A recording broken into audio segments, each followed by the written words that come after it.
রাসূল তো এতিমদের সর্দার।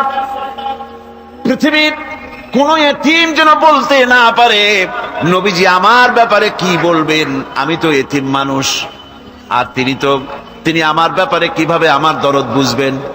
নবীজিকে আল্লাহ পাক কেমন এতিম বানালেন, সমস্ত দুনিয়ার এতিমদের সর্দার বানালেন। মায়ের পেটে যখন তিনি ছিলেন 6 মাসের সময় মায়ের পেটে থাকাকালীন বাপের এতিম হয়ে গেলেন। যখন প্রসব বেদনা শুরু হয়েছে মায়ের, দুনিয়ায় যখন তিনি আসবেন, হযরতে আমেনা ঘরের ভিতরে বসে তার অবস্থাটা কি, এই সন্তান পৃথিবীতে আসতে পারে যিনি সবচাইতে বেশি খুশি হবেন তিনি তো আজ দুনিয়ায় নাই। মনের ভিতরে কত কষ্ট। আল্লাহ রাব্বুল আলামিন তার হাবিবকে দুনিয়া আনলেন। রাসূলের দাদা ঘরের সামনে তাঁবুর সামনে দাঁড়ায়া তায়েফ থেকে আগত সাদিয়া গোত্রের লোকদেরকে বলতেছেন, এই ঘরের ভিতরে একটা এতিম বাচ্চা আছে, বেশি টাকা কড়ি দেওয়া যাবে না, যদি দয়া হয় নিয়ে যাও। গরিব মানুষ, এতিম মানুষ দেখে শুনে কেউ আর নিতে চায় না। সবশেষে এলেন ভাগ্যবতী মেয়ে, ভাগ্যবতী মহিলা হযরতে হালিমাতুস সাদিয়া, তিনি এসেছেন। কোনো ছেলে পেলে পায় নাই, সকলের শেষে তিনি এসেছেন। আব্দুল মুত্তালিব বলছেন, এই ঘরের মধ্যে একটা এতিম বাচ্চা আছে, দয়া হলে নিয়ে যেতে পারো। তিনি স্বামীর সঙ্গে পরামর্শ করলেন, এরপরে বললেন যদি দেখতে অন্তত ভালো হয়, মন যদি ভালো লাগে নিয়ে যাব, একেবারে খালি হাতে ফিরে যাওয়ার চাইতে তো ভালো। হযরতে হালিমা বলেন, আমি ঘরের মধ্যে প্রবেশ করলাম, মা আমেনার কোল থেকে শিশু মুহাম্মদ সাল্লাল্লাহু আলাইহি সাল্লামকে যখন আমি কোলে নিলাম, আমি হুজুরের চেহারার দিকে নজর করে দেখলাম, আমার কাছে মনে হলো যেন পূর্ণিমার চাঁদটা আমার কোলে ধরা দিয়েছে। রাসূল কি শিশু মুহাম্মদ সাল্লাল্লাহু আলাইহি সাল্লাম কি যখন নিয়ে বাড়ির দিকে রওনা হলাম, যে গাধা আমার সকলের পেছনে এসেছে সেই গাধা এখন সকলের আগে ছুটে চলে যায়। এরপরে বাড়ি যখন নিয়ে গেলাম, কুয়ায় পানি বাড়লো, গাছে ফসল বাড়লো, খেজুর গাছে খেজুর বাড়তে লাগলো, জমিনে ফলন বেড়ে গেল। রাসূলের দুধ বোন সাইমা রাসূলকে নিয়ে মুহাম্মদ সাল্লাল্লাহু আলাইহি সাল্লাম তাকে দোলনা নিয়ে দোল দিতেছে। কি আশ্চর্য অবস্থা! সাইমা তাকে দোল দিচ্ছে আর বলতেছে, বেঁচে থাকুক মুহাম্মদ সাল্লাল্লাহু আলাইহি ওয়াসাল্লাম, সে দীর্ঘজীবী হোক। কবি লিখতেছেন, কি আশ্চর্য কথা, বেদুইন বালিকা কারে নিয়ে দোল দেয় সে কি তা জানে? বিশ্বনবী মুহাম্মদ রাসূলুল্লাহ সাল্লাল্লাহু আলাইহি ওয়াসাল্লাম এভাবে এতিম অবস্থায় জীবন তার শুরু হলো। যখন তিনি ফিরে এলেন 6 বছর বয়সের সময়, যখন মায়ের কাছে তিনি ফিরে এসেছেন, প্রতিদিন তিনি খেলা দেখতে যান ময়দানে। ইতিহাসের মধ্যে লেখা হয়েছে, মা প্রতিদিন সন্ধ্যার সময় তাকে ফিরে পান। আজকে সন্ধ্যা হয়ে গেছে, শিশু মুহাম্মদ সাল্লাল্লাহু আলাইহি ওয়াসাল্লাম বাড়ি ফেরেন না। কারণ কি, কেন বাড়ি ফেরে না? সন্ধ্যার দিকে তিনি চলে গিয়েছেন পাহাড়িয়া ময়দানে, যে দেখেন ধুধু করতেছে চতুর্দিকে, সন্ধ্যা হয়ে গেছে, অন্ধকার হয়ে গেছে, কোনো ছেলে পেলে নাই, কেউ নাই। পাহাড়ের পাদদেশে বসে শিশু মুহাম্মদ সাল্লাল্লাহু আলাইহি ওয়াসাল্লাম কাঁদতেছেন। মা প্রশ্ন করলেন, বাবারে সন্ধ্যা উত্তীর্ণ হয়ে গেল, কেন একা একা বসে বসে কাঁদো?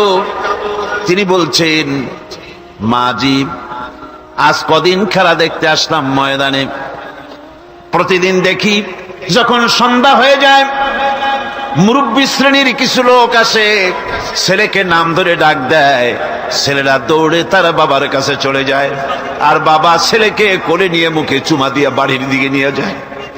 আমি আজ কদিন পর্যন্ত এই ময়দানে এলাম, কোনদিন সন্ধ্যা বেলায় তো কেউ এসে আমাকে মুহাম্মদ বলে একটা ডাক দিল না। আমার আব্বা কি নাই? আল্লাহ রাব্বুল আলামিন আলামিন বলেন, আলাম ইয়াজিদকা ইয়াতীমান ফাআওয়া, এরকম এতিম অবস্থায় পেয়ে আমি কি আপনাকে আশ্রয় দেই নাই? আপনাকে আমি পেয়েছি এতিম অবস্থায়, এরপরে আমি আপনারে আশ্রয় দিলাম। ওয়া ওয়াজাদাকা দাল্লান ফাহাদা, এরপরে আমি আপনাকে পথ হারা পেলাম, আমি আপনাকে পথের দিশা দিয়া দিলাম। ওয়া ওয়াজাদাকা আইলান ফাআগনা, এরপরে আমি আপনাকে দরিদ্র অবস্থায় পেয়েছি, তারপরে আমি আপনার দারিদ্র মুক্ত করেছি আপনাকে। সুতরাং ফাআম্মাল ইয়াতীমা ফালা তাকহার ওয়া আম্মাস সাইলা ফালা তানহার ওয়া আম্মা বিনি'মাতি রাব্বিকা ফাহাদ্দিস। সুতরাং নবী, এতিমের প্রতি নির্মম ব্যবহার করো না, এতিমের প্রতি ভালো ব্যবহার করো, নির্মমতা দেখাইও না। আর ভিক্ষুকতে ধমক দিও না, রূঢ়তা দেখিও না, আর আল্লাহর নিয়ামতের প্রশংসা করো। বহুত মানুষ আছে এতিমরে গলায় ধাক্কা দেয়। মানুষ যখন ভিক্ষা নিতে আসে, গরিব মানুষ ভিক্ষা চাইতে আসছে, ওই মেয়ে আত্মাহিতে জানো, দোয়া কুনুত জানো, বাড়ি যেয়ে কাজ করবা, এই সব আজে বাজে কথা বলে ভিক্ষা দেয় না। সাইলকে ধমক দিতে রাসূল করিম সাল্লাল্লাহু আলাইহি ওয়াসাল্লাম নিষেধ করেছেন, সাইলকে ধমক দিও না। গাড়িতে বসে যাচ্ছেন সাহেব, ট্রাফিক মোড়ে যখন সিগন্যাল জ্বললো, গাড়িগুলি দাঁড়ায় গেল, ফকির এসেছে, হাত নাই পাও নাই, বুড়া মানুষ, একটা পয়সা বার করে না। আবার এই মানুষটি ওই ফকিরকে ধমক দিয়া বার করে দিল। এরপরে এই লোকটি যখন কোনো মাজারের কাছে পৌঁছে গেল, 500 টাকার কড় করে নোটটা ফেলে দিল। বলেন টাকা দরকার কার? মরা মানুষের না জিন্দা মানুষের? কার দরকার? যার টাকা দরকার ছিল তারে দেওয়া হলো না, যার দরকার নাই তারে দেওয়া হলো। এরপরে লোকটা না খেয়ে যখন মারা গেল, পথের ফকির, রাস্তার ফকির, না খেয়ে মারা গেছে। এরপরে তার কাফনের কাপড় নাই, লোকটাকে রাস্তার উপরে শোয়া একটা ছেঁড়া কাপড় দিয়ে ঢেকে রেখেছে। বড় লোকেরা, সাহেবরা তখন গাড়ি দাঁড় করে আর 5টা টাকা 2টা টাকা করে তার লাশের উপরে মারতেছে। এটা মানবতার এর চাইতে লাঞ্ছনা, মানবতার জন্য এর চাইতে গঞ্জনা আর কিছুই হতে পারে না। মানবতার প্রতি লাঞ্ছনা, এর থেকে আর দুর্গতি কি হতে পারে? বেঁচে থাকার সময় 1টা টাকা আপনি দিলেন না, মরে যাওয়ার পর বিদায় হয়েছে বালাই, এখন দেওয়া শুরু করেছে। আমার বন্ধুগণ, এজন্য এতিমের প্রতি দরদ করার জন্য আল্লাহ পাক কোরআনের ভিতরে পরিষ্কার বলেছেন। রাসূল করিম সাল্লাল্লাহু আলাইহি ওয়াসাল্লাম নিজে এতিম ছিলেন, আর এতিমের প্রতি তার এত দরদ ছিল, একবার তিনি ঈদের দিকে নামাজ পড়ার জন্য যাচ্ছেন। প্রতিমধ্যে দেখেন একটা বাচ্চা ছেলে কাঁদতেছে।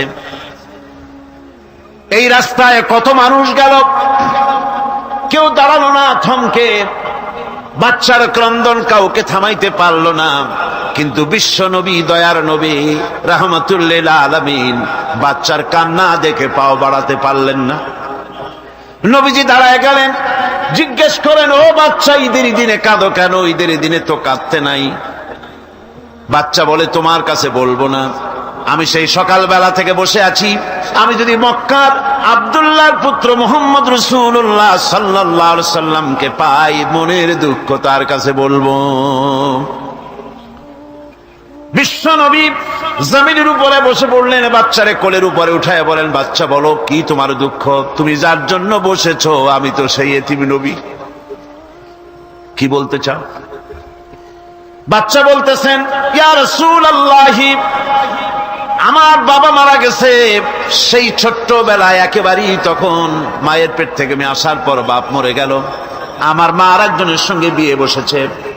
সেই পুরুষটি আমারে দেখতে পারে না, আমার মা যদি আমারে কোলে করে এসে সহ্য করতে পারে না, আমারে চুমা খাইলে সহ্য করতে পারে না, আমারে খাবার দিলে মা মার খায়।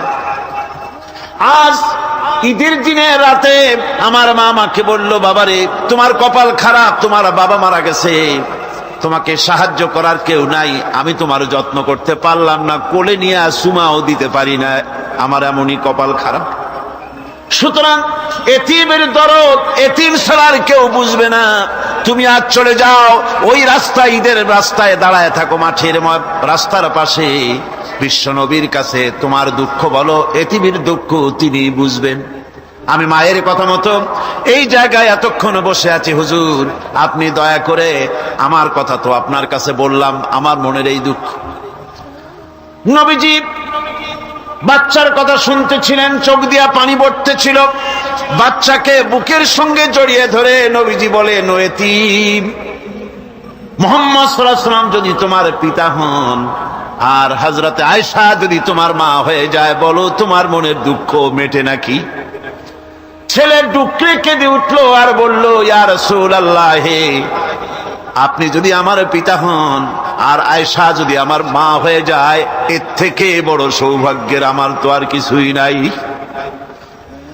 নবীজি এতিমকে বাড়ি নিয়ে গিয়ে হযরতে আয়েশার হাতে তুলে দিয়ে বললেন, আয়েশা রে, পবিত্র ঈদের দিনে আল্লাহ রাব্বুল আলামিন তোমার জন্য একটা উপহার পাঠিয়েছেন, এটা যত্ন করো।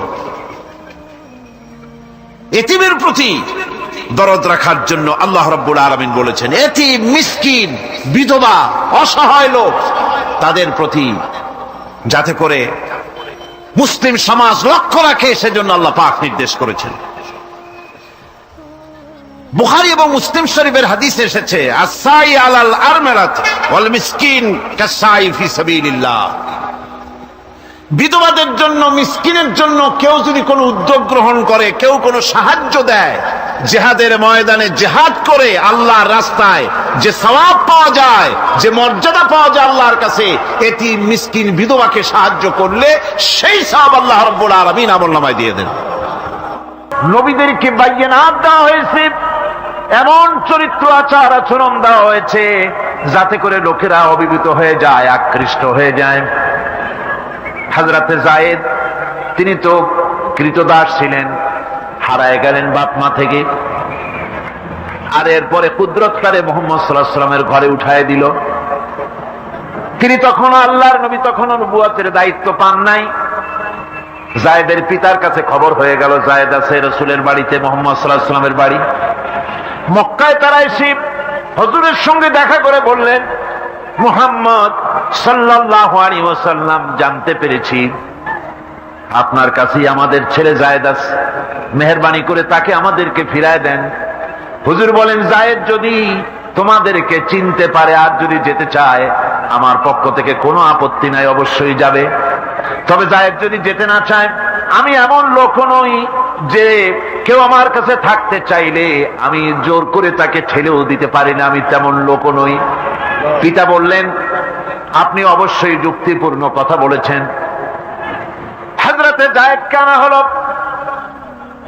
হুজুর বললেন, তুমি কি চেনো এদের? কি?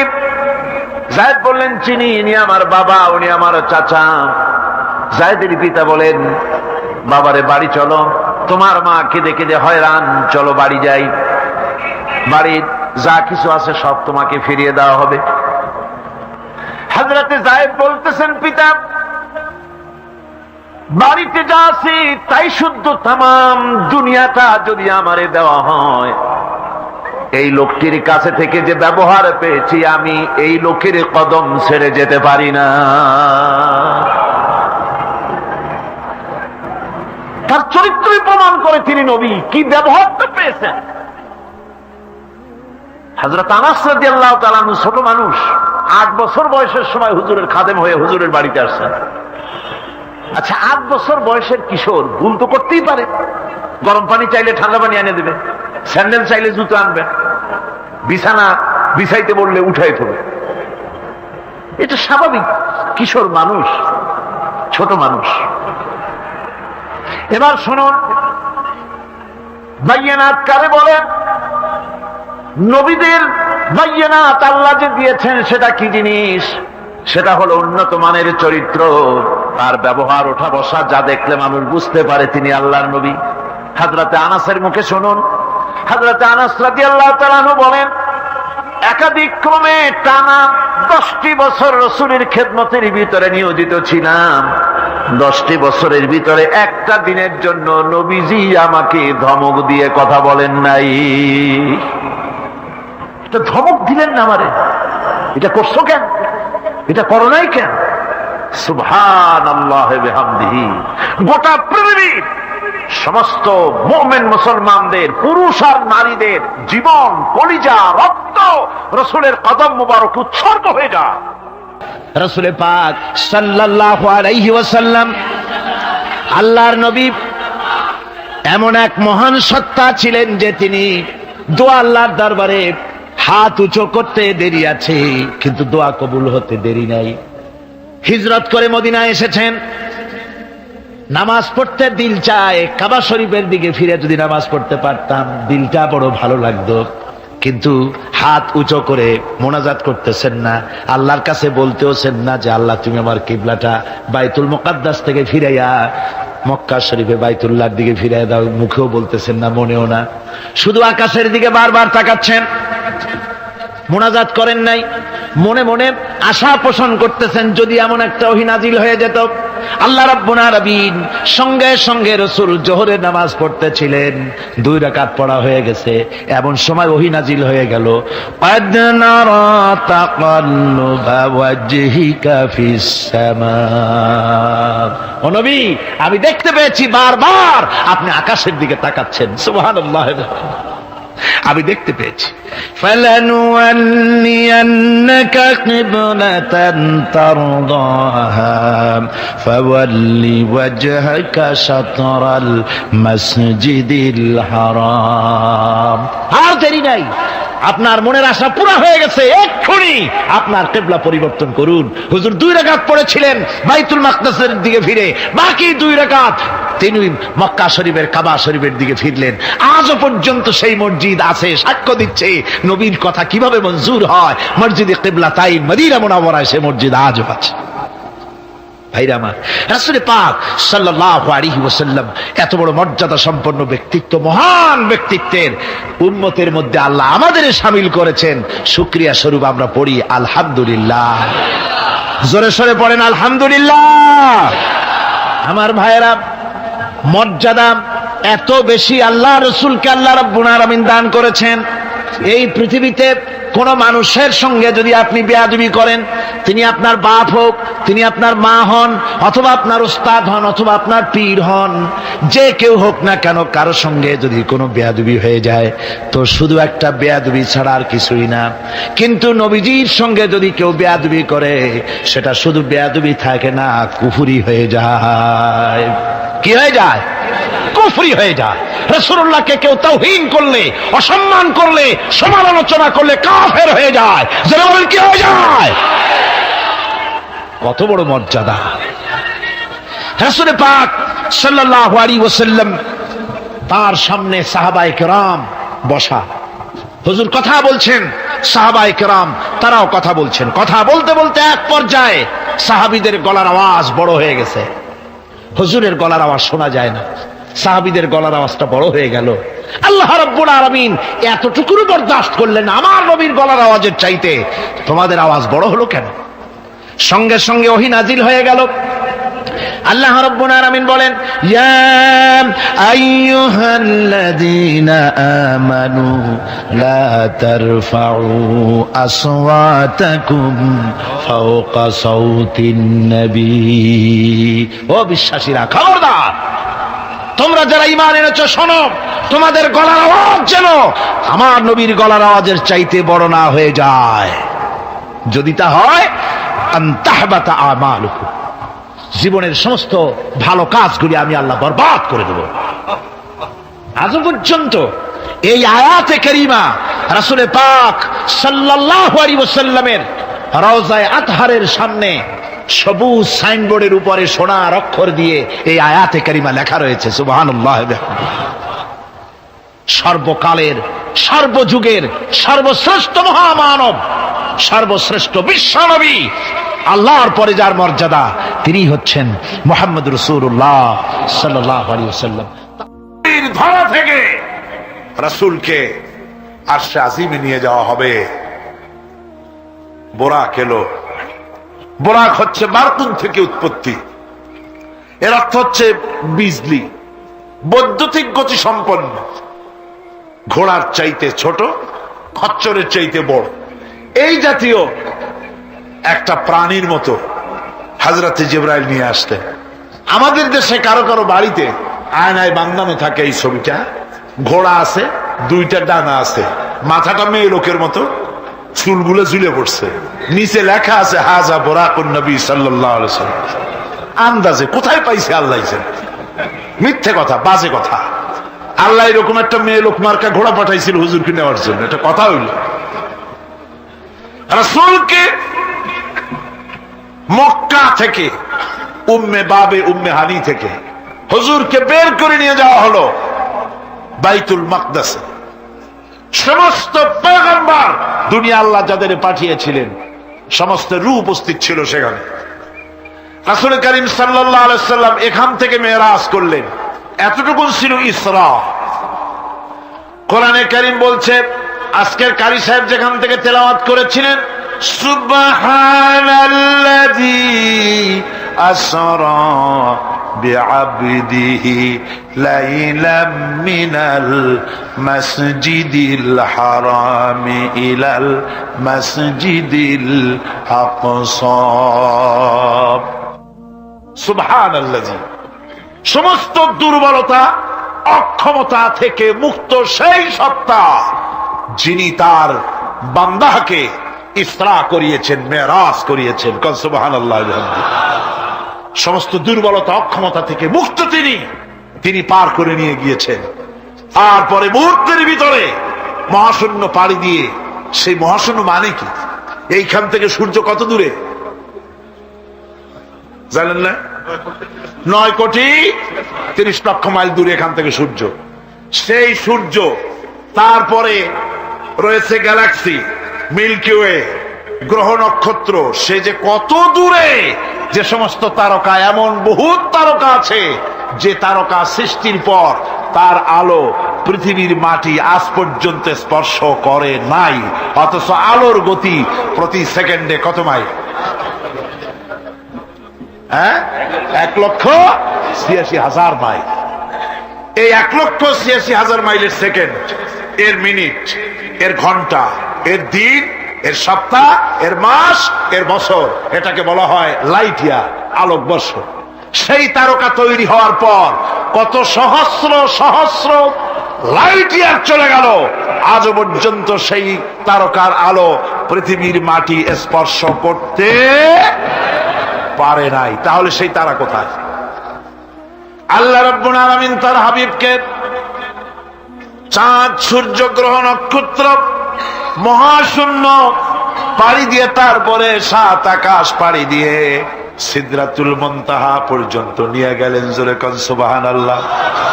এবার সিদরাতুল মুনতাহা পর্যন্ত যাওয়ার পথে যত ঘটনা ঘটল, সেগুলো আপনারা ইতিহাস থেকে পড়ে নেবেন, ওগুলি বলার সময় আমার কাছে নাই। সিদরাতুল মুনতাহায় যাওয়ার পর হযরত জিবরাইল বলেন, আর আমি যেতে পারবো না, এটা হলো বিপজ্জনক বর্ডার। আমি যদি আর এক চুল অগ্রসর হই তাহলে আমি জ্বলে পুড়ে ছাই হয়ে যাব, আমার আর যাওয়ার অধিকার নাই।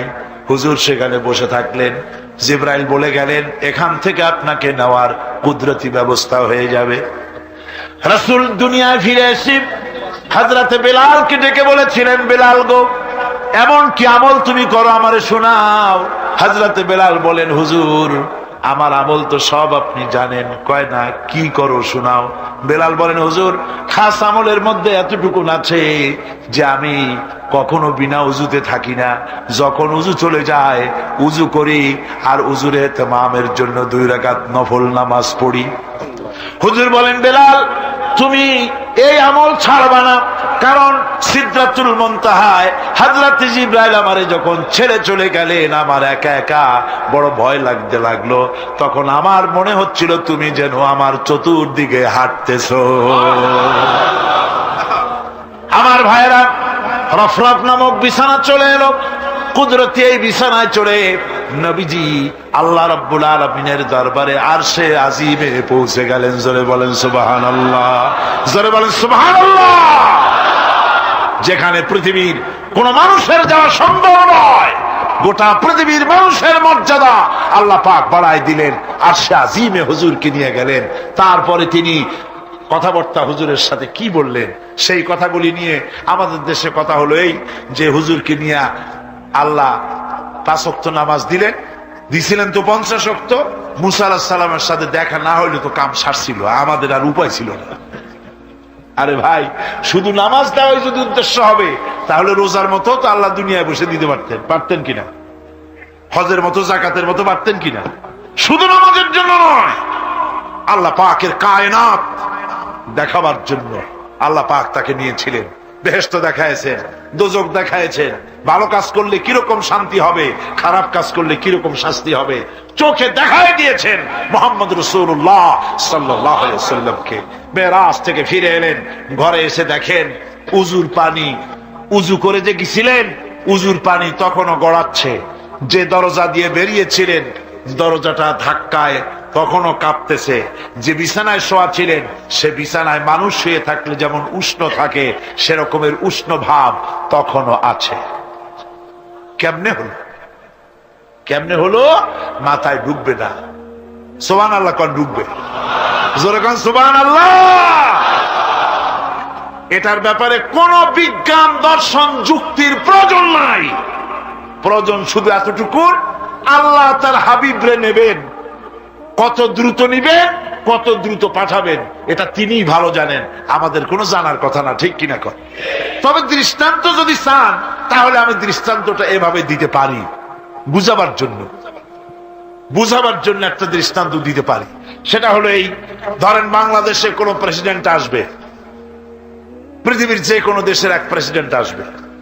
এটা আসার যখন খবর হয়ে যাবে তখন পত্র পত্রিকায় রুট বলে দেওয়া হয়, এই রুটে রাষ্ট্রীয় মেহমান রাষ্ট্রীয় অতিথি ভবনে আসবেন, এই রাস্তা দিয়ে সাধারণ ট্রাফিক চলাচল বন্ধ থাকবে। এয়ারপোর্ট থেকে নিয়ে রাষ্ট্রীয় অতিথি ভবন পর্যন্ত, মেহমান না আসা পর্যন্ত সমস্ত ট্রাফিক চলাচল বন্ধ। মেহমান পৌঁছে যাবে, তারপরে আবার স্বাভাবিক ট্রাফিক চলবে। এটা জানেন কিনা? জানেন কিনা? এইটা যদি পৃথিবীর সামান্য সলিমদ্দি কসিমদ্দি, এই জন্য বলছি আজ আছে কাল নাই। ঠিক কিনা গণ? আজ মন্ত্রিত্ব গেল, কালকে রাস্তায় দাঁড়ায় বলবে রিকশাওয়ালা আমার একটু নেওয়া, বাজারে মাছ কিনতে যাব। ঠিক কিনা?